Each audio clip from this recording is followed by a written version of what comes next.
I've been informed that this is not the only Project 2025 training video. We have to watch the next one, which is titled Conserving America. I can't wait to hear what their vision of America is. We don't tolerate white names around here, partner. Hey, Charlotte Nova, thank you for gifting Zoomy Deer a sub. I very much appreciate it, and I bet they will too. All right. Oh, goodness. Whew.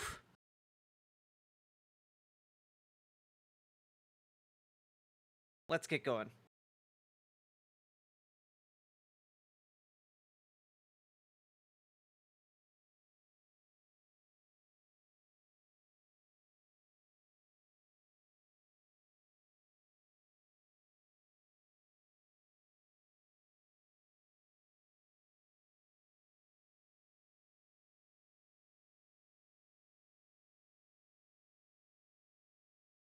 Hello, I'm Matthew Spaulding, Vice President of Hillsdale College.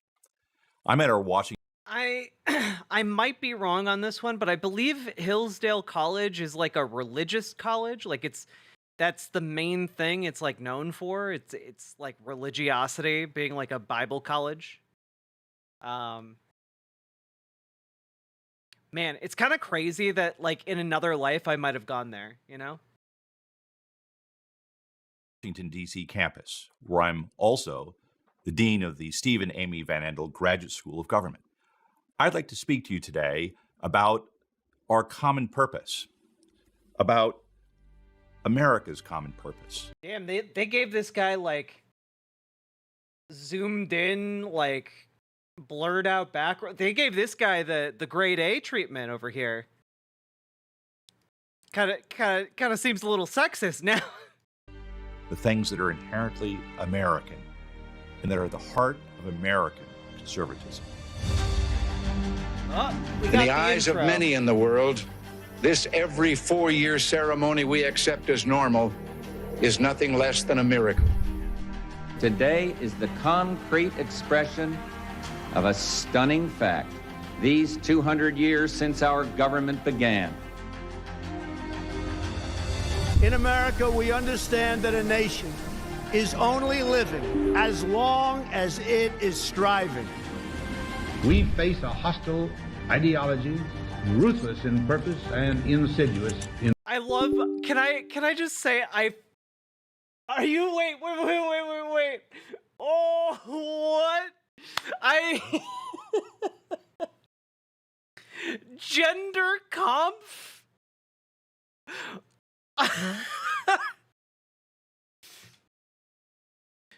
I can't believe this is real. I'm sorry, I paused to highlight a completely different thing. Okay, but my God, I was not prepared. Nothing could have prepared me for gender conf. Good grief.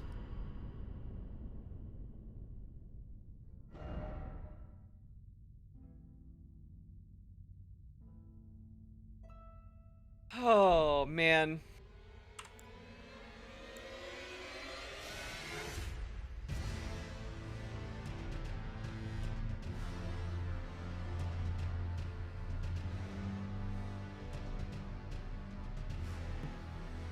Aw, shit. Here we go.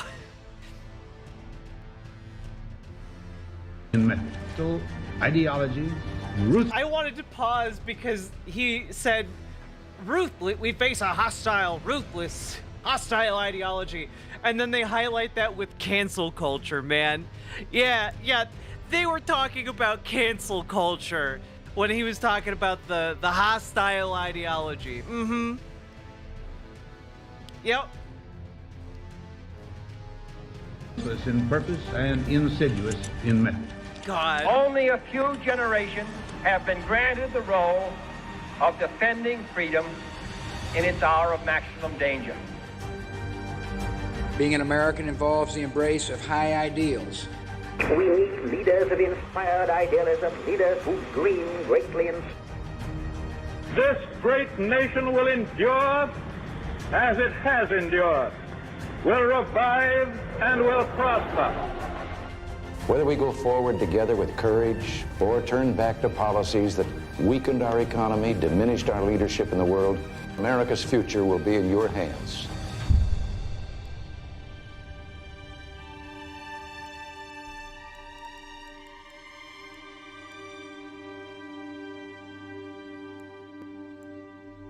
Conserving America. There are many things upon which we disagree concerning domestic policy, foreign policy, economic policy. Those disagreements are important, and it's important that we discuss and deliberate and resolve those disagreements. But those disagreements should not blind us to the things we hold in common. The more important and higher aspects of America's purpose, Like, but also the things we wish to conserve. I'm kind of worried Thomas where you're going Jefferson, with this. Alexander Hamilton famously disagreed on just about everything you can imagine, especially when it came to important national policies. But they agreed deeply on the most fundamental questions about the rights of man grounded in nature, about the essence of the rule of law. I am going to enable text-to-speech for this. Go. Okay, text-to-speech should work now. Wait, I should get alerts from donos. Olympians, thank you for the $5 dono. This guy looks like an evil Bernie Sanders. I don't really see it. On constitutional government. I guess I Those are kinda the see things it. that are important for us to understand, because those things, in addition to various policy matters, Evil we as Karl Rove, conservatives that I hold to be see. true.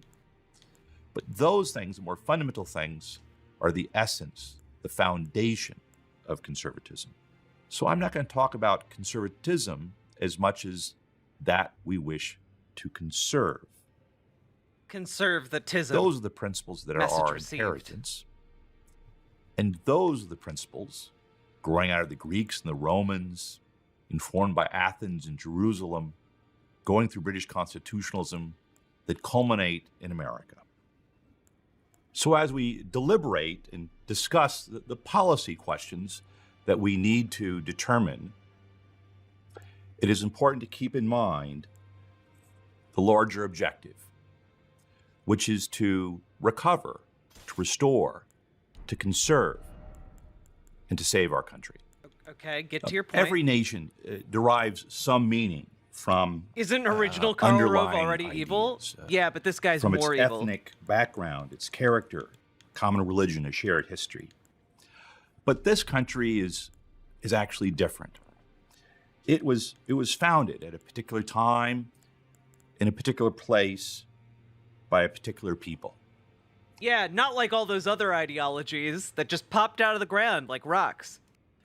And it is that rich heritage of ideas, especially those stated in our core fundamental documents, that define us still as a nation and as a people. America was revolutionary, but not in the way we normally think of that word, especially if we have in mind the French Revolution or the communist revolutions in Russia or Cuba. Okay. It was revolutionary in the sense of ideas. It was in the minds and the hearts of the people, John Adams once wrote. That was a source of the real American Revolution. It was about the ideas upon which a nation was to be established. Ideas that are applicable to all men in all times, as Abraham Lincoln once said. And they proclaimed that principle rather than will was to be the ultimate ground of government. It was at a particular time in history that these universal ideas became the foundation of a particular system of government and a particular political culture. And that revolution culminated not in the guillotine, but in constitutional government, a government that is long.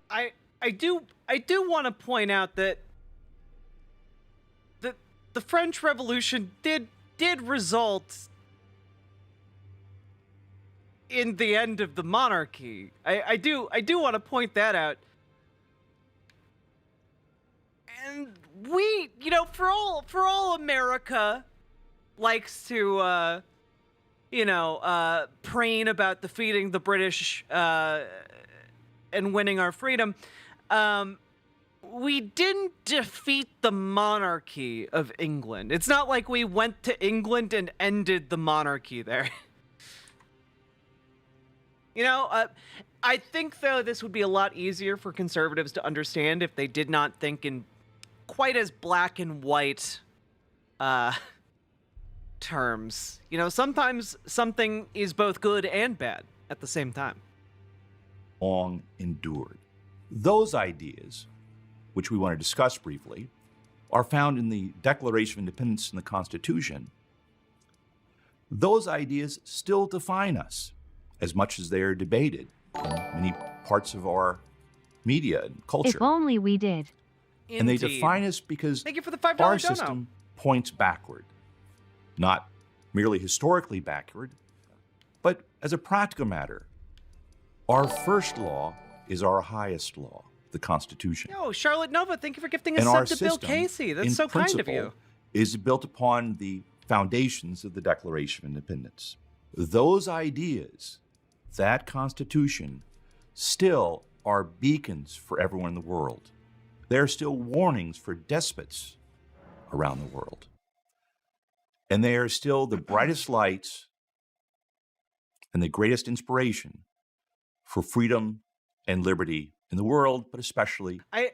Why do I get like a sneaking suspicion that if we played this backwards, like we'd get like some kind of like demonic invocation? Like this is all very like it's like he's trying to incept us into something. Like what are you incepting into us right now? Here at home. Although much of our history begins earlier, we can define the American founding period as encompassing two pivotal moments. One is between 1775, the opening Battle of Lexington, and the Treaty of Paris in 1783, the American Revolution. And the other is after the Revolution, in 1785, when it starts earnestly getting a movement towards the Constitution, and then perhaps 1797, the constitutional period at the end of Washington's first administration. And those two periods are dominated by two monumental documents, the Declaration of Independence and the United States Constitution. The movement towards the Declaration of Independence begins in 1763. America, we can say, begins as a tax revolt. The British, after the French and Indian War, needed revenue, and they sought that revenue by tax bills, taxing the American colonists. Yep. The American colonists objected from the very beginning on the grounds that, historically, all the way back to Magna Carta, they had a right against taxation without representation. The British passed tax bills and then revoked those bills, but always maintained they had the right to pass whatever legislation they wanted in all circumstances whatsoever. After one of those acts, the American colonists got together for the first time in what is called the Stamp Act Congress. That legislation was also. I really want him to get to like some kind T of. is river DNAT pilf NWOD not YM tupai. I put my thing down, flip it and reverse it. Carl Rove.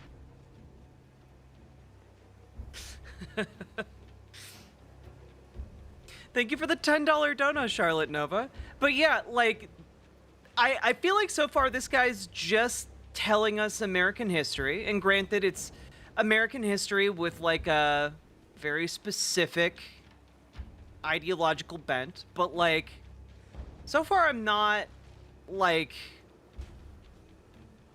there's nothing super objectionable about this yet, because he's not making any like prescriptive statements. You know, like what does he want out of this? Withdrawn, but the British continued to pass various measures, including measures to tax various goods, including tea, which, Yeah, what's the tea, sis? after all has been withdrawn except for that tax, the Americans dumped into Boston Harbor. That, of course, led to the First Continental Congress. But something very important happened at the First Continental Congress. They started to debate and discuss the grounds upon which they might need to establish their independence.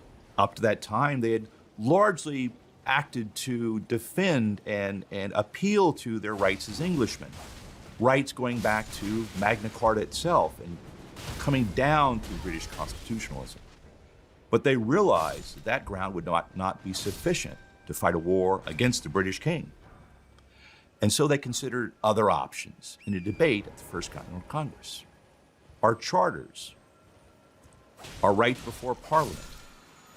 Ultimately, they chose to ground their claims upon nature, a more philosophically and more fundamental ground that was a defense of rights behind Magna Carta, behind and beyond the rights of Englishmen to their rights as inalienable humans. rights even.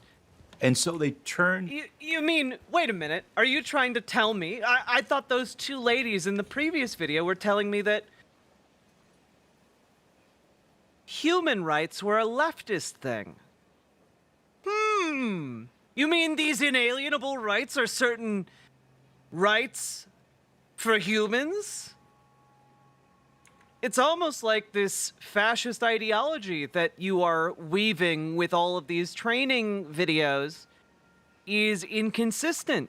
You know, at different turns, your enemy is both strong and weak. It's so crazy. to nature as the ground for the claim of rights, the ground upon which they would make their claims of independence, the grounds upon which they would assert their rights as an independent nation. And it was this turn to nature that is classically represented in the Declaration of Independence, but seen throughout many of the documents developing from the 1760s to 1776. It's classically stated within the Declaration of Independence by reference to the laws of nature and nature's God, which is itself an incorporation of aspects of a much deeper and longer natural law tradition, going back to the Greeks and Romans, but also through English. Well, yeah, but the thing is, and I believe this is what he's going to try and do here. He's going to try and make a connection between the laws of nature and nature's God. He's going to try and make that into an explicitly Christian thing when they could have just explicitly said the laws of Christ, like every other Christian thinker up to that point had done. Or you can make that association explicit. Most people would have at the time. The reason why they're not is because they are trying to make it more universal. They're trying to make sure that if somebody reads about these rights, they know that those rights apply to them, even if they're of a different religion.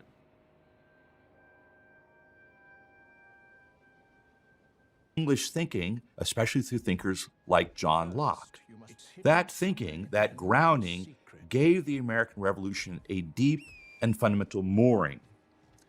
A mooring that, if is lost, turns to more revolutionary ideas, a rejection of truth, a growing sense of relativism, and ultimately a nihilism, that there are no truths worth conserving or living for. Okay, the wait. Declaration of Independence, which I want to hear him make this argument again. That thinking, that grounding, gave the American Revolution a deep and fundamental mooring. A mooring that, if is lost, turns to more revolutionary ideas, a rejection of truth, a growing sense of relativism. So your argument, to be clear, is if you don't believe in the the values of the founding fathers, if you have you know, I don't know, you get your ideas from the French Revolution, say, you might lose all your values? Like, what is this? Again, this is some American exceptionalism bullshit, where he's like, yeah, all these other countries, they don't have real values. They don't have American values. It's all nihilism. It's all any of them can do. And ultimately a nihilism. There are no truths worth conserving or living for. The Declaration of Independence, which is, say, the philosophical grounding of the American Revolution, takes an opposite course. It grounds its sense of politics in the laws of nature and nature's God. There are truths that are knowable that can be the guide and the ground for politics. These are self-evident truths. And the first one is that all men are created equal. We're not equal in many aspects, size and shape. We're equal in the fundamentals, in our humanity, which means that none of us have more rights than another. None has a right to rule, and none is condemned to be ruled. This sense of equality at the center of the Declaration of Independence, grounded in nature, not merely the whims of rulers or the whims of Congress or the Supreme Court, is what gives meaning to this nation. Out of that grows our equal fundamental rights to life, liberty, and the pursuit of happiness. Our own lives, we fundamentally have a right to. Our liberty as human beings.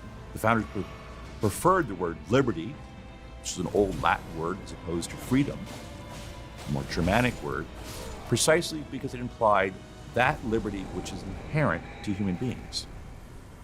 Have you a right to the pursuit of happiness? They didn't use Locke's formulation of life, liberty, and property, but the broader notion of the pursuit of happiness. It didn't. Yeah, I think it's pretty noteworthy that they didn't use life, liberty, and the pursuit of property. I agree. That is a little bit noteworthy, a little bit eyebrow raising even. I wonder what conclusions he draws from that. Includes property.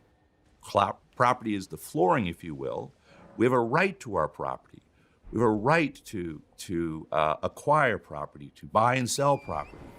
We have a right to add to property through the fruits of our labor.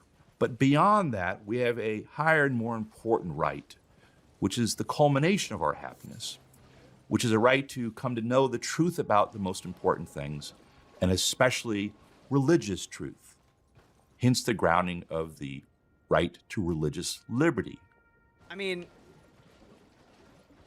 I feel like you're wandering pretty far afield here for, you know, you're wandering far afield for right to happiness, you know, to pursue happiness anyway. Like, I guess you can have like a right to religion predicated on your right to happiness. Sure.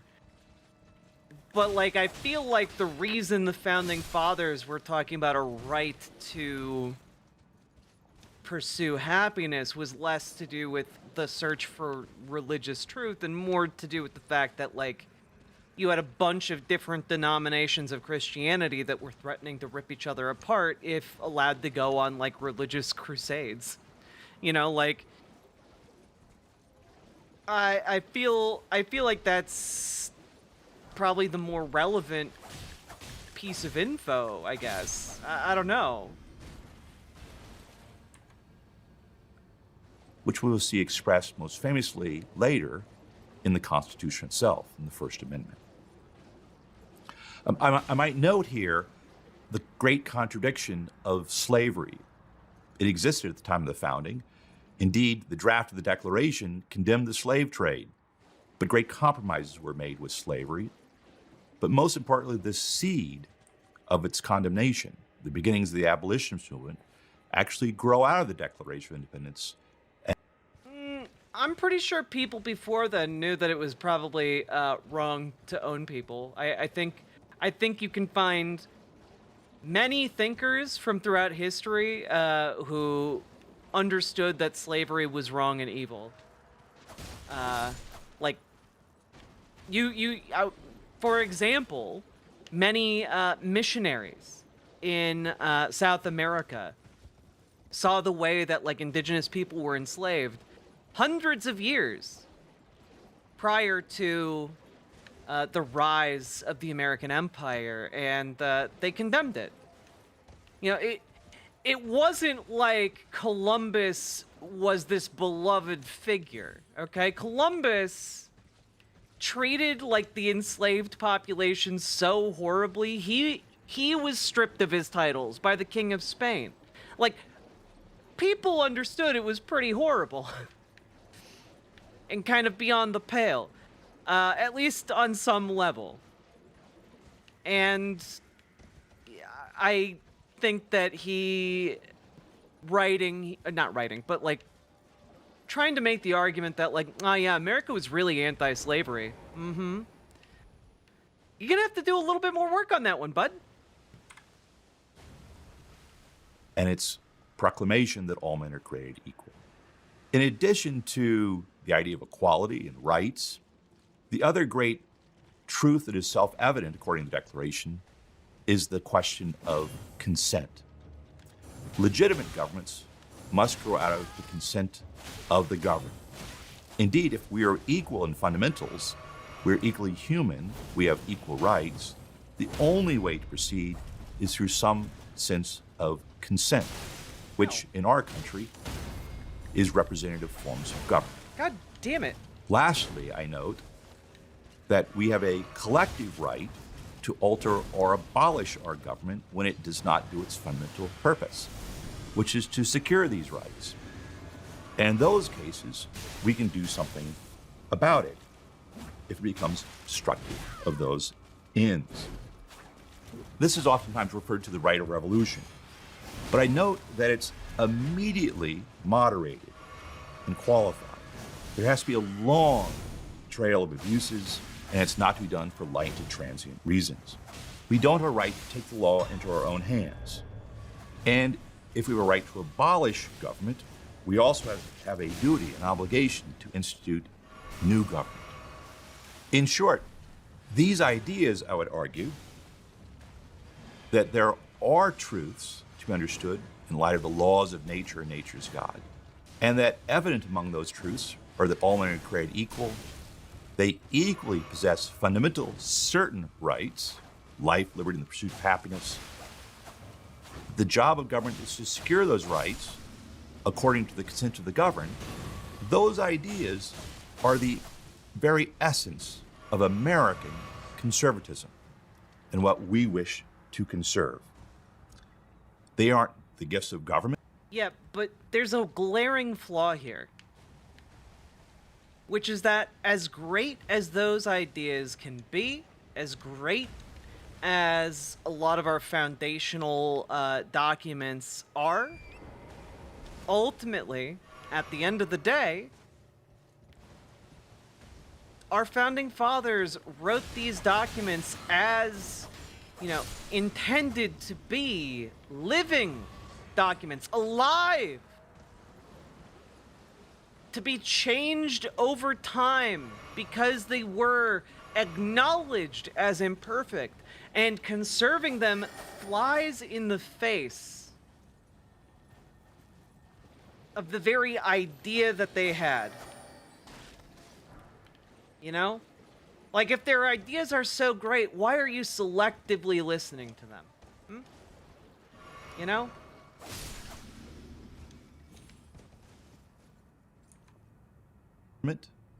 They aren't to be determined by mere majorities. They aren't based on laws.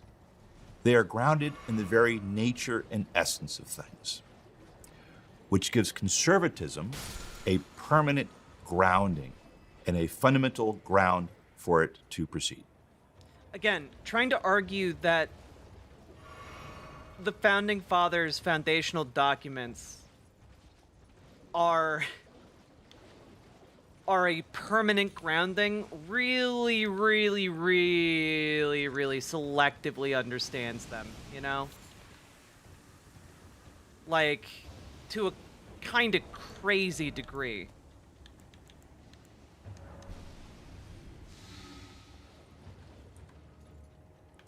In addition to those more fundamental principles, we would also add a bedrock concept which is unstated in many ways, but seen throughout everything growing out of the American Revolution and in our Constitution, which is the rule of law. Indeed, Yeah, no other country had laws before the United States. No, all of those other dumbass countries just had, you know, codes. I feel like that's the level of argumentation we're at for conservatives. And yeah, maybe I'm being a little bit, like, unfair to this guy. I'm sure he would recognize that other countries had laws or whatever. But, like, I feel like when you're trying to make it noteworthy that America had law... What are you, a fucking liberal? What? Law! the development of the rule of law through history, through British Constitution. Oh, excellent point, Brianna Huffman. Every time these speakers bring up their intent to control and subjugate ideas, I keep thinking back to that banger of a speech from Tim Walz. Yeah, that's why I wanted to open this entire exercise with that speech from Tim Walz, because it's such a stark opposition to these absolute ghouls who hate you and want you to die. You know?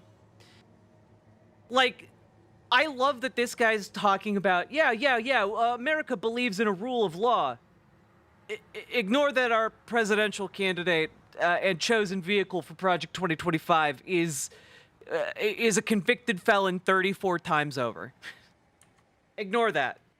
Into the American founding is one of the greatest accomplishments of Western civilization.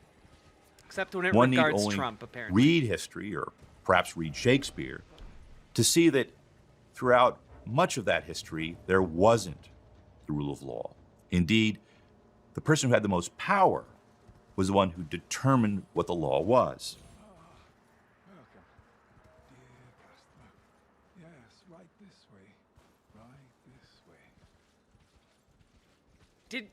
Do you think he heard himself speak? Do you think he, like...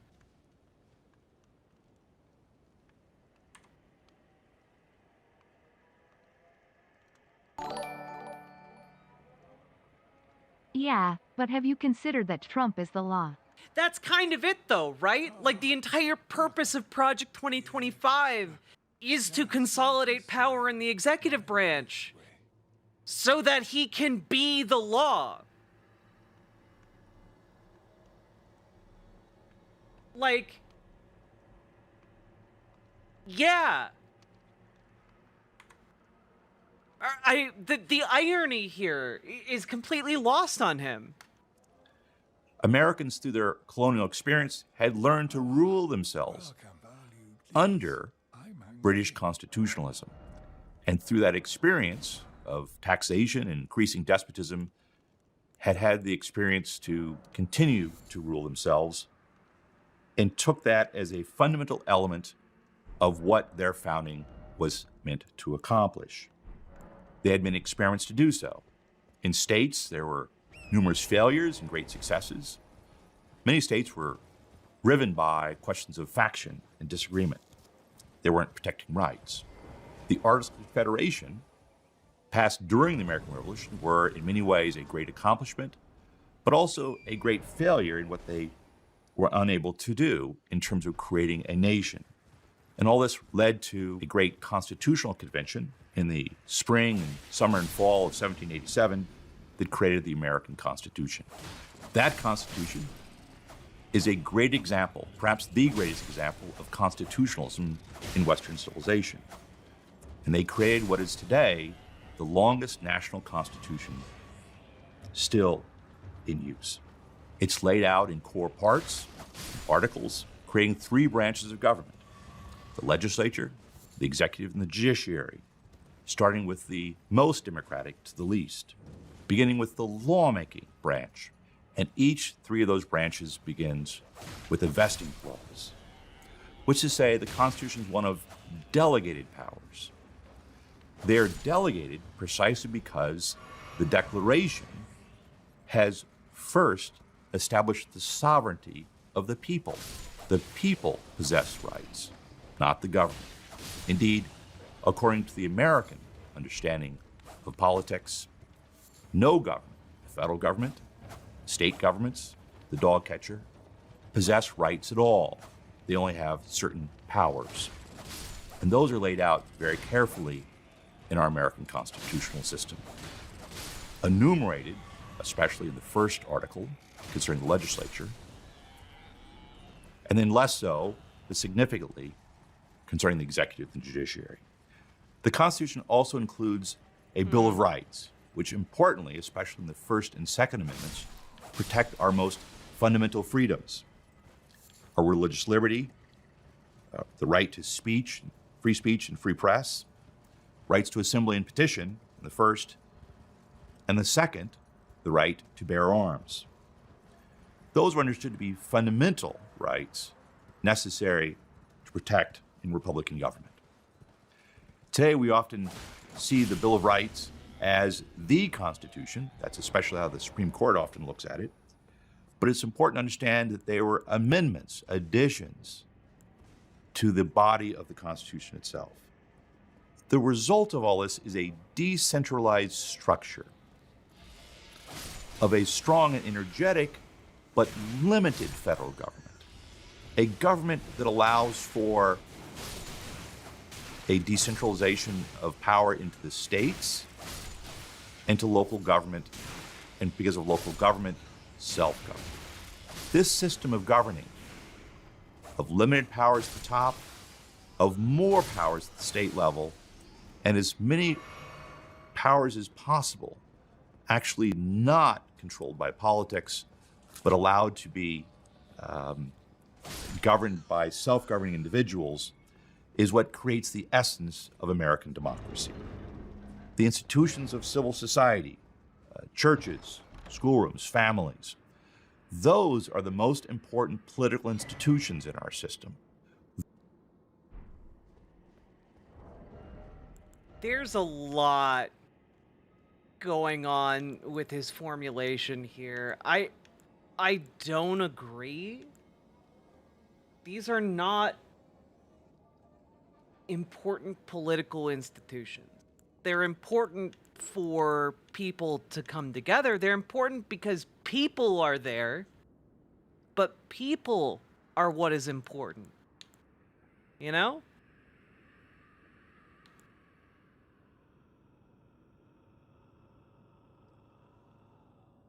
Put this depressed, half-asleep snail on 1.25. I could do that. Yeah.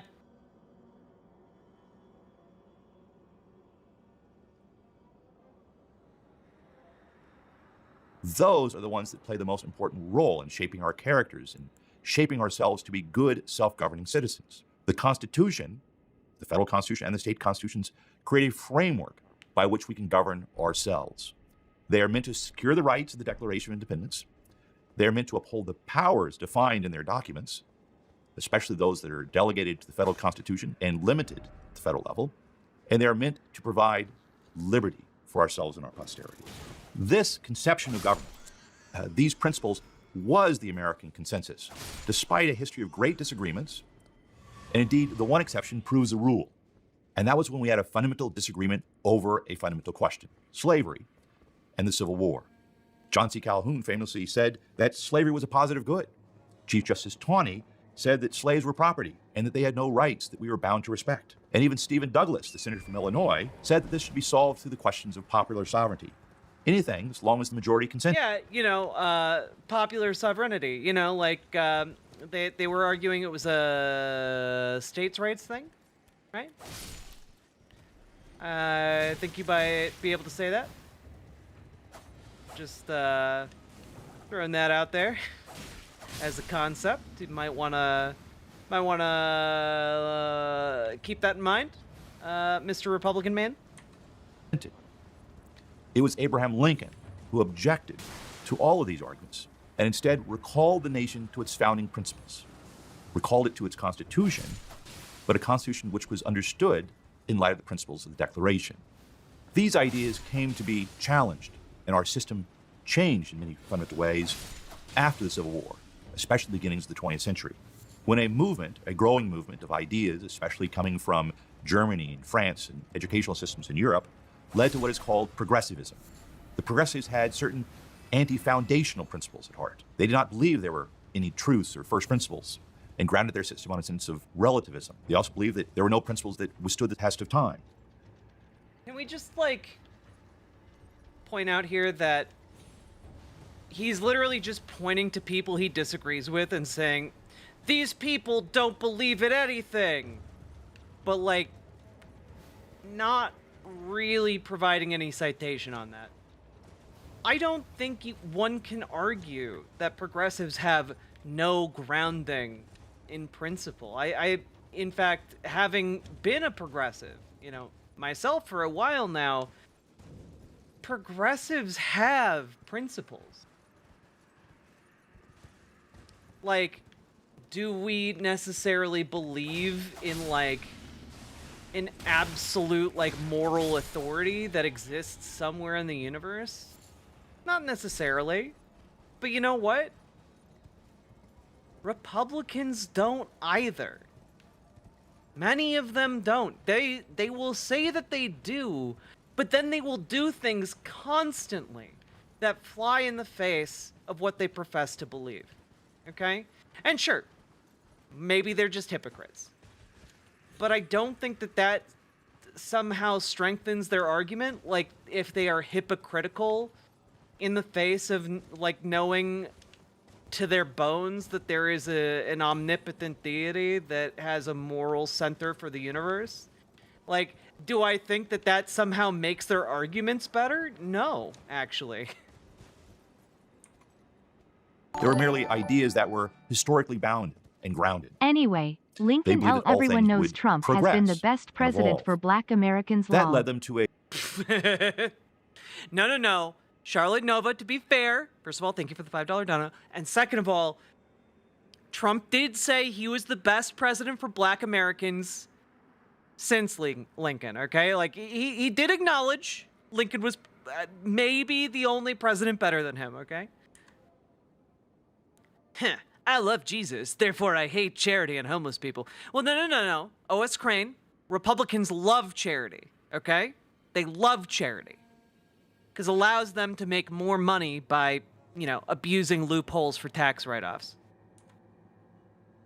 a new theory of unlimited government. Thereby making them more Indeed, money. they wanted to change the limited constitutional system that defined our republic to one of a growing, evolving, and living constitution. The key operational part that they designed was what they called administration, what we today refer to as administrative government. Government would be mostly conducted by experts and bureaucrats who were not within the Congress or... I'm sorry, are you saying America invented the concept of administration?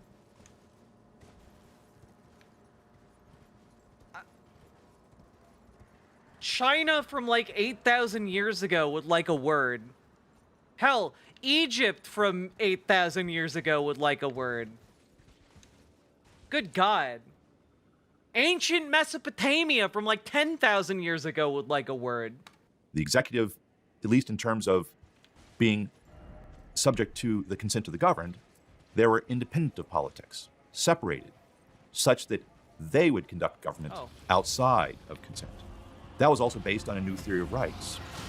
The job of government was still to secure those rights, but those rights were no longer those consistent with and defined by our nature as much as created by government, especially by courts, based on the demands of groups, claims. What the progressives wanted was to establish a freedom from nature, a liberation from human nature, such that it becomes the autonomous pursuit of self-realization. And so the job of government is to secure that liberation of what the human wills.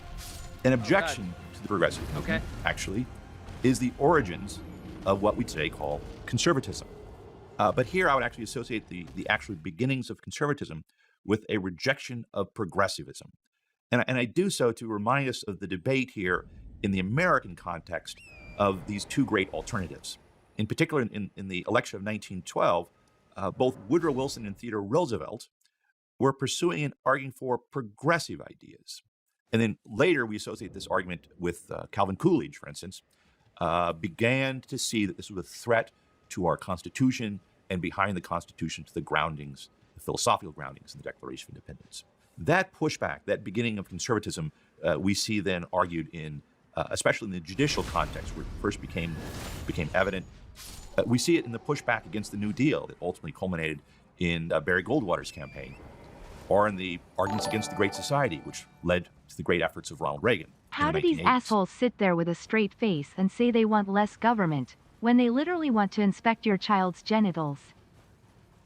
Dude, I don't know. I don't know what to tell you. Like, they're out there just being like, hey, yeah, really, that Barry Goldwater guy had some good ideas.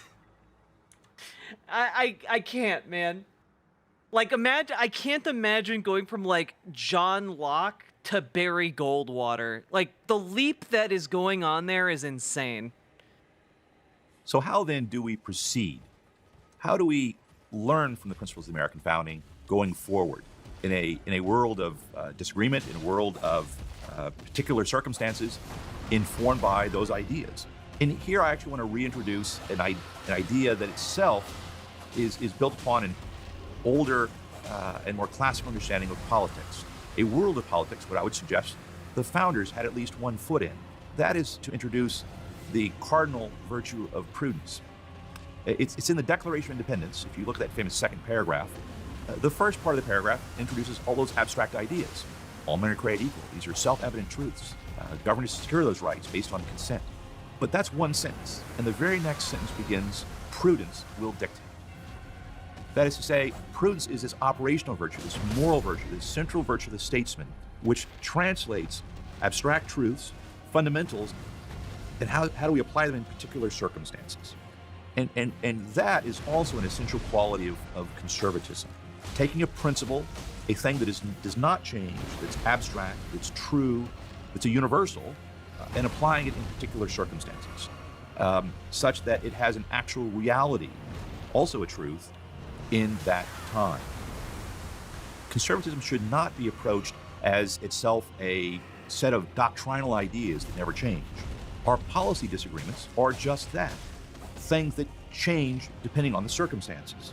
We must be consistent and strong and clear on the principles of the matter, but we must be adaptive, innovative, and flexible in practice. And that is itself an essence, an essential quality of conservatism.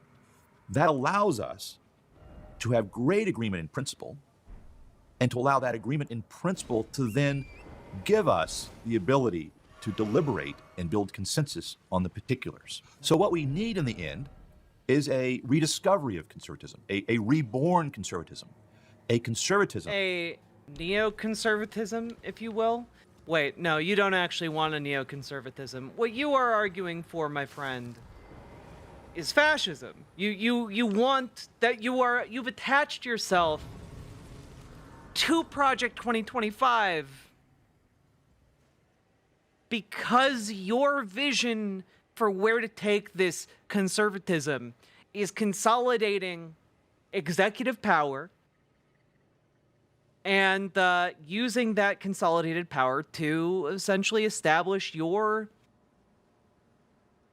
fascist view for the future.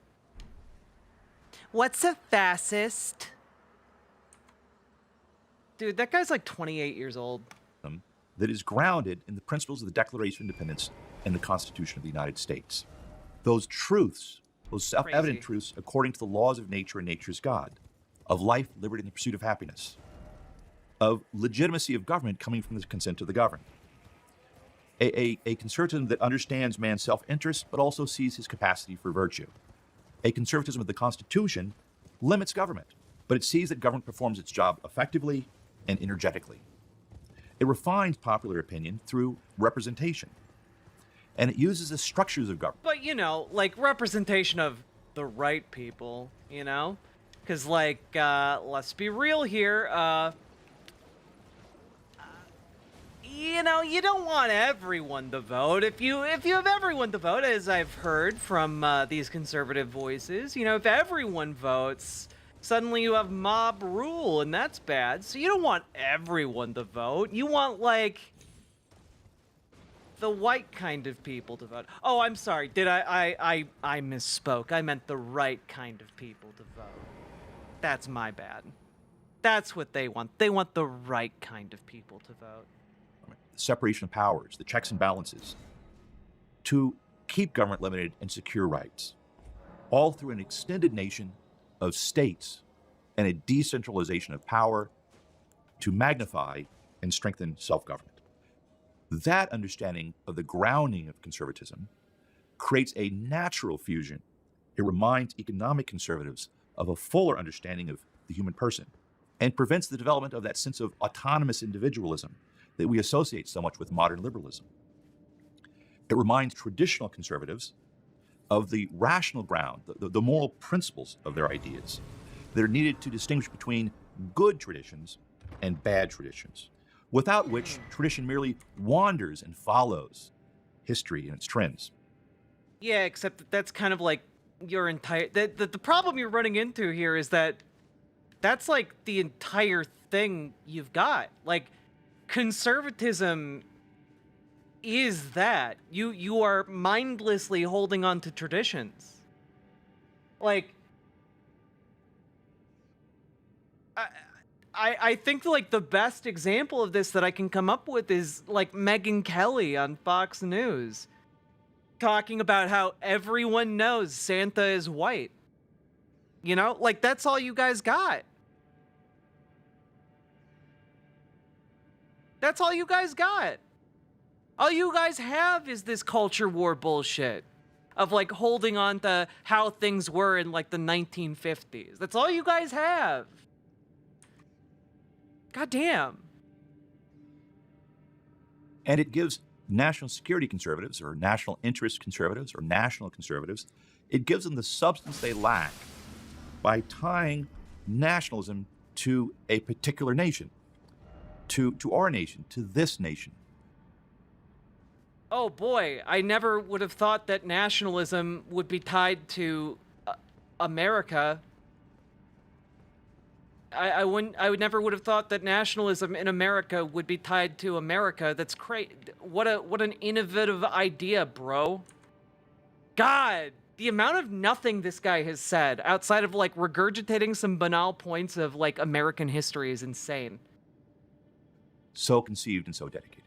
America's principles were the key to Frank Meyer's original fusionism in the 1960s, which tied together traditionalists and libertarians. Those principles were also the key to Ronald Reagan's conservatism in the 1980s. Those times have passed, but the principles have not.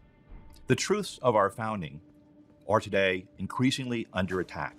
They have been for some time in our universities, but are increasingly also under attack in our K-12 educational system, especially bad history ideas being introduced into those schools. To see our country as systemically racist. It has its flaws, for sure, but it completely misses how its beginnings and aspirations corrected those flaws and led to our great government and great country today. Those ideas are also under attack in our politics itself, especially because of the vast expansion of the modern state, of administrative bureaucracy, which is becoming increasingly ideological in its regulatory actions. And we see this attack throughout our culture and society in various ways all around us. But I just want to remind us that our objective here, our common objective, is to save our country, its underlying principles and way of life. The idea of equal rights for all, special privileges for none, under the laws. Yeah, equal rights for all, but not those trans people, am I right? Like that's honestly, like that's the messaging they have here. It's like, yeah, we believe in equal rights for all, but a little bit less rights for like black people and trans people and anyone who's not white. Of nature and nature's God, the right to life, liberty, and the pursuit of happiness, of a recognition of our rights to property and to the fruits of our labor, but also to our more fundamental right of religious liberty. That government, legitimate government, must be based on the consent of the governed. That all government stems from the rule of law, and that our government is one of delegated powers of limited constitutional government. All of which is designed to preserve and protect not only the rights which with we are endowed, but our ability to be self-governing and to rule ourselves. These principles, these ideas are actually the source of our recovery of conservatism, as well as the recovery of our country itself. It's a true understanding of the nature of man, the nature of politics, and a true understanding of justice. And that makes our country worth saving, worth recovering, worth conserving. Thank you.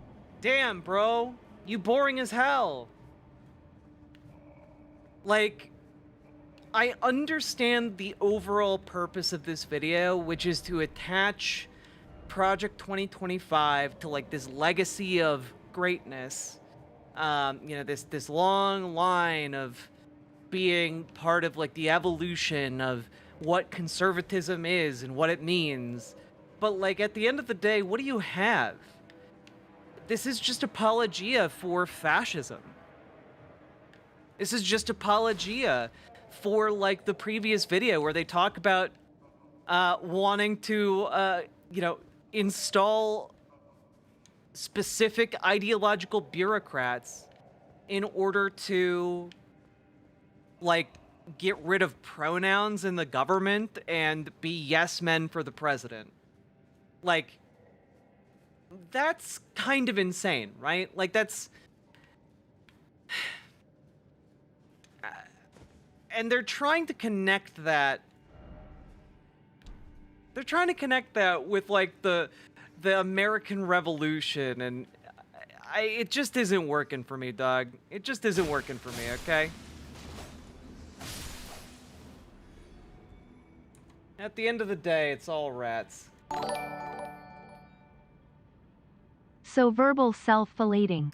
Yeah, but like you have to keep in mind, who's the self-filleting for? It's less self-filleting and more an attempt to, I guess, fillate, to use your terminology, to fillate the people who are signing on to this. To let them know, hey, you're good. You're good and you should feel good about doing this thing that will destroy democracy as we know it. You know, it's essentially like the part, yeah, it's the part of the cult indoctrination video where they're like, you're a good person. You're a really good person. But you know what a good person does? They break that puppy's neck. You know, like it's like that, you know? It's like, hey, good people do insert horrible thing in an effort to try and like make you conform to their will. Not the Kristi Noem reference, lol. Thanks for the SD rep. You're welcome, Chris. You're welcome. All those Kristi Noem fans out there, that was for you.